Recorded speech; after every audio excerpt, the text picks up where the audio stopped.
목사님이 만남의 축복에 대해서 너무나도 귀한 말씀 해주셨는데요. 제가 지난 3월에 저저번 달이죠. 그때는 이제 동부 한인교회를 돌면서 폴란드로 간 아이들 상영회를 했습니다. 그리고 이번엔 서부 교회들을 돌면서 또 상영회를 하게 됐는데요. 처음엔 사실은 많은 생각이 없었습니다. 제가 이제 디아스포라 한인 우리 성도님들이 어떤 삶을 살고 계시는지, 그리고 한인 교회에서 이제 어떤 또 하나님께서 역사를 펼치시면서 교민 여러분의 삶을 인도해 가고 계시는지 사실 제가 많은 지식이 없었는데요. 3월에도 와서 동부 교회를 돌면서 많은 성도님들을 만나게 됐고요. 또 영화를 보시고 나서 많은 피드백을 해주시면서 많이 눈물을 흘리시는 모습을 봤습니다.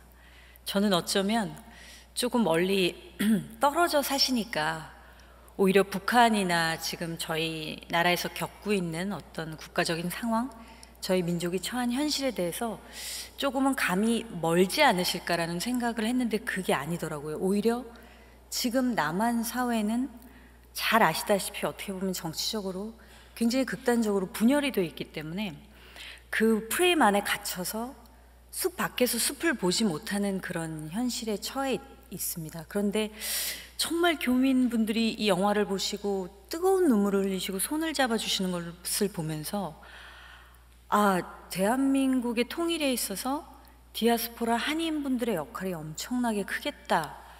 이분들이 없으면 통일이 불가능하겠다. 우리 남북한만 가지고는 그런 생각이 들었습니다. 그래서 여러분들 하나님 앞에서 얼마나 존귀한 존재이고 준비시키고 예비시켜 주시는지를 제가 알게 돼서 정말 이 만남의 축복, 저도 또한 이 한인교회 성도님들 만나게 된 것이 하나님이 허락하신 너무나 큰 축복이라는 생각이 듭니다. 오늘은 정말 이 짧은 시간 동안 제 인생에 하나님이 역사하신 일들을 모두 다 나누기는 어렵고, 제가 이 폴란드로 간 아이들을 만들게 되기까지 하나님이 어떻게 역사하셔서 이 작품을 극장에 작년에 개봉을 하고 올리게 되었는지, 20년 동안 배우로 살다가 어떻게 영화 감독으로 전향을 하게 되었는지 그 부분에 대해서 여러분과 제 삶을 나누고자 합니다.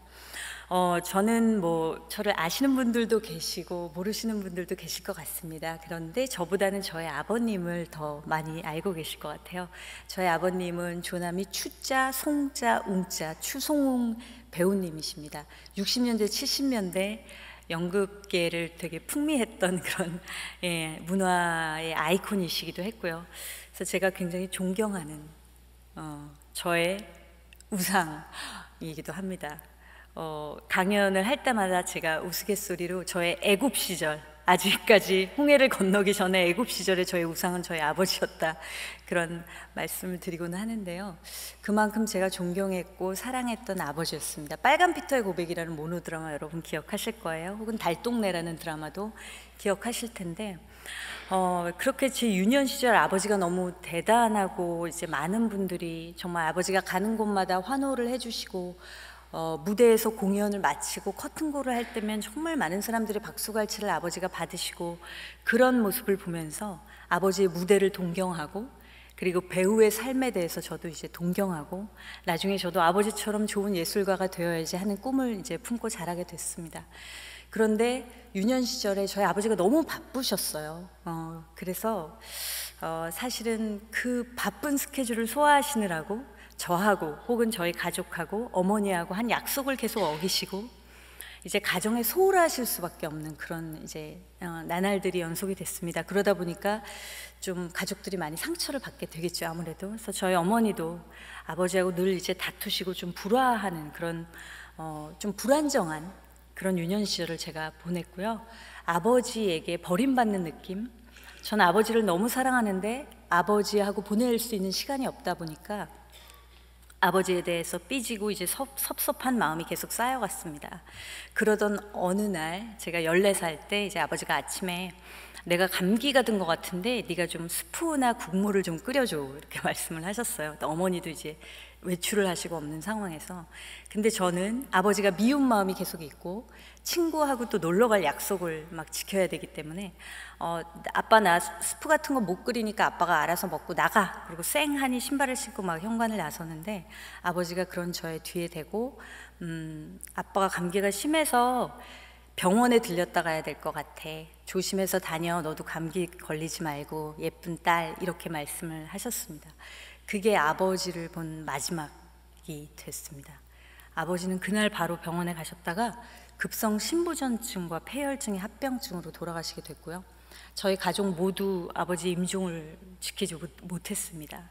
그런데 아버지를 너무 사랑했지만 아버지에게 그 섭섭함을 아버지를 외면한 것으로 표현하는 그 상태에서 아버지가 돌아가셨기 때문에 그것이 저에게 굉장히 큰 상처가 됐습니다. 근데 그 상실감이 이렇게 내면에 그냥 쌓여 있고 겉으로는 표출되지 않고요. 제가 대학을 들어가고 거기서 연극을 하게 되면서 이제 배우 연예계에 데뷔를 하게 되고 20년이 흘러서까지도 그 저의 상처는 굉장히 이렇게 꽁꽁 숨겨진 채로 밖으로 드러나지 않았습니다. 그런데 제가 20년을 활동을 하면서 어느 때 왜 굉장히 활발히 활동을 하다가도 좀 저희 직업에 회의감이 찾아올 때가 있잖아요. 그래서 제가 그 배우 생활을 잠시 2008년도에 내려놓고, 그리고 결혼한 지 4년이 됐는데 이제 아이가 생기지 않는 거예요. 그래서 하나님 앞에 이제 아이를 갖기 위한 기도를 본격적으로 드리고, 몸도 너무 약했기 때문에 몸도 좀 건강하게 만들고 하느라고 제가 활동을 쉬게 되었습니다. 그런데 그러면서 예전부터 사실은 영화 연출, 영화 감독이 저의 세컨드 드림이었어요. 한번 도전해보고 싶다. 그래서 그 공부를 또 병행을 하면서 그렇게 쉬게 되었습니다. 그러다가 얼마 지나지 않아서 아이가 들었어요. 그래서 임신을 하게 되면서 나이 40에 얻은 이제 아이, 너무나 그 아이에 대한 애착도 강했고 너무나 감사하고 기쁨으로 정말 출산을 맞이하게 됐는데, 정말 아이러니하게도 그때부터 제 인생에 가장 큰 시련이 찾아왔습니다. 산후 우울증이라고 혹시 들어보셨나요? 여기 많은 어머님들 겪으셨을 수 있는데 굉장히 감기 증상처럼 그냥 금방 사라지는 그런 증상입니다. 근데 저는 이게 일반 우울증으로 발전을 해서 한 4년, 5년 동안을 굉장히 장기적으로 극심한 우울증에 시달리게 됐습니다. 이게 점점 도가 심해지니까 저도 이성적으로 컨트롤할 수 없는 상태가 오더라고요. 근데 처음에 어떻게 시작이 됐냐면, 그렇게 사랑하는 아이, 기도로 얻은 아이가 출산을 했는데 이 아이가 계속 잘못되거나 죽는 악몽을 꾸는 거예요. 계속 꿈속에서 이 아이가 죽는 그런, 제가 엄마로서의 고통을 겪게 되는 거죠. 그래서 너무 이상해서 제가 정신과 상담을 받는데 어린 시절에 아버지를 하루아침에 잃어버린 경험, 내가 제일 사랑하는 대상을 그렇게 잃어버린 경험 때문에 아버지와 비견할 만한 사랑하는 대상이 나타나니까 그 아이가 자꾸 죽는 그런 꿈으로 이게 반영이 됐다. 그러면서 하나님이 그때부터 이 우울증을 통해서 제 인생의 문제들, 어린 시절의 어떤 아픔, 상처 같은 것을 다 드러내기 시작하셨습니다. 그러고 이제 남편도, 그때는 저희 남편도 배우인데 너무나 바빴기 때문에 또 결혼 생활이 이렇게 순탄치 않았습니다, 초반에. 그래서 굉장히 우울하고 이제 힘든 그런 아이를 양육하면서 우울증을 이겨내기 위해서 노력을 했는데, 계속 정말 죽음을 묵상하게 되고 자살 충동에 시달리는 그런 심각한 순간까지 이제 찾아오게 됐습니다. 그러던 어느 날 제가 그날도 정말 죽음을 묵상하고 이 고통을 빨리 끝내고 싶다라는 생각에 이렇게 벽에 기대서 앉아 있는데, 제가 아파트 11층에 살았거든요. 근데 이렇게 창문이 보이는데 이 고통을 가장 빨리 끝낼 수 있는 방법은 이제 저거구나, 여기서 뛰어내리는 거구나, 이런 생각을 하면서 하여튼 그때는 하나님을 믿었는데도 불구하고 제가 컨트롤할 수 없는 그런 상태였습니다. 그래서 이거를 실행에 옮겨야겠다, 막 이런 생각을 하면서 잠시 잠이 들었던 것 같습니다. 왜냐하면 불면증에 시달리고 있었기 때문에 정신없이 이렇게 좀 잠깐 졸았는데, 그때 마음속에 음성이 들리기 시작하는 거예요. 어떤 음성이었냐면 주님께서 내가 너의 진짜 남편이고 내가 너의 진짜 아버지다. 그런데 네가 숨쉬는 공기보다 나는 너와 가까이 있다. 근데 네가 어떻게 죽음을 묵상하니? 그런 이제 음성이 들리더라고요. 그러면서 주님이 저를 데리고 막 이렇게 쓰러져 있는 저를 부축을 해서 십자가로 가시는 그런 어떤 비전, 열린 환상, 이런 것이 보이기 시작했습니다. 근데 저를 십자가에 이렇게 먼저 올려놓으시고 주님이 올라와서 함께 십자가에 못 박히는 그런 꿈인지 아니면 열린 환상인지 모를 그런 어떤 초자연적인 그런 비전을 제게 보여주셨습니다. 그래서 정말 그 갈라디아서의 말씀, 내가 예수 그리스도와 함께 십자가에 못 박혔으니 이제는 내가 산 것이 아니요 예수 그리스도께서 내 안에 사신 것이다. 그것을 비전으로 그냥 환상으로 보여주신 거죠. 정말 신기하게도 그 순간 저는 새롭게 거듭나게 되더라고요. 그 자리에서 한 2시간을 운 것 같아요. 그냥 막 꺼이꺼이 통곡의 눈물이 막 나오면서 저의 어린 시절부터의 슬픔 이런 것들이 다 토해져 나오면서 정말 그 다음부터 제 삶이 완전히 바뀌는데 주님과의 허니문을 시작하게 됐습니다. 주님과 신랑 신부로서의 그 관계 있잖아요. 그래서 정말 눈앞에서 왔다 갔다 하는 남편보다 죄송합니다. 오히려 주님이 더, 보이지 않는 주님이 더 현실이 되고 살아계시는 그런 굉장히 비현실적이지만 어떤 영적인 실체, 그런 것들을 이제 보게 됐습니다.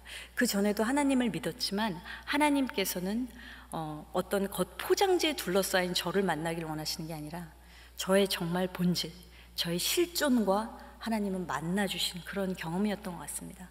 그러면서 제가 한 3개월은 정말 마라난타만 외치고 살았어요.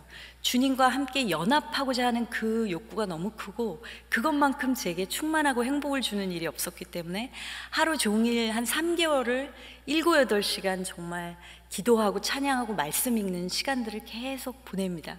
그런데 한 3개월 정도 지나니까 제 아이는 아직 어리고요. 이제 7살인데 얘가 언제 크지? 이런 생각이 들면서 주님이 당장 오실 것 같지는 않고 그때부터 살짝 의심이 들기 시작하는 겁니다. 그래서 주님께 이런 기도를 드리기 시작했어요. 하나님, 주님께서 제 인생에 허락하신 삶이 저는 지금 이 순간이 너무 행복한데 주님과 하나가 되었으니까 근데 혹시 이것 이상의 삶이 있나요? 이런 질문을 하기 시작했습니다. 주님께서 제 인생에 허락하신 어떤 계획이 있습니까? 그것을 묻기 시작했어요. 그랬을 때 제가 이런 기도를 드리게 되더라고요. 제 인생을 모두 주님께 드릴 테니 만일 주님이 제 인생에서 계획하신 그 무엇인가가 있다면 그것을 찾게 해주세요. 이런 기도를 드리기 시작했습니다. 주님께서는 그 깊은 기도 가운데 이런 응답을 해주셨어요.